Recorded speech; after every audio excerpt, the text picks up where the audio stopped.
যদি ওই ইনসুলেশন যদি এই বডির সাথে থাকে, তাহলে এই পুরো জায়গাটা আমার কারেন্ট হয়ে যাবে। এখন যদি কেউ এসে যদি এখানে হাত দেয় এবং তার পা যদি মাটিতে থাকে, তাহলে কিন্তু সে শক খাবে এবং সে মারাও যেতে পারে। এই জন্য যাতে মানুষের হিউম্যান প্রোটেকশনের জন্য মূলত আমাদের এই কেবলটা দেওয়া হয়েছে, বডিটা আর্থিং করা হয়েছে। কারণ কি, যখন আমাদের এটা বডি হবে, তখন এই কারেন্টটা এর ভিতর দিয়ে আমাদের একদম নিউট্রালাইজ হয়ে যাবে, মানে গ্রাউন্ডে চলে যাবে।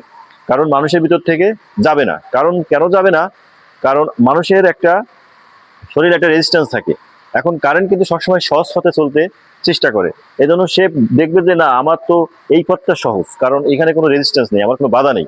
এই জন্য কারেন্ট সহজেই এই পাশ থেকে চলে যাবে।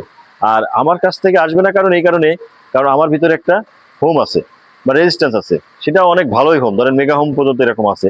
এই জন্য আমার শরীর দেশে দেওয়ার চেষ্টা করবে না, সহজে এই ফার্স্টে চলে যাবে। আজকে এই পর্যন্ত, ধন্যবাদ সবাইকে, থ্যাংক ইউ।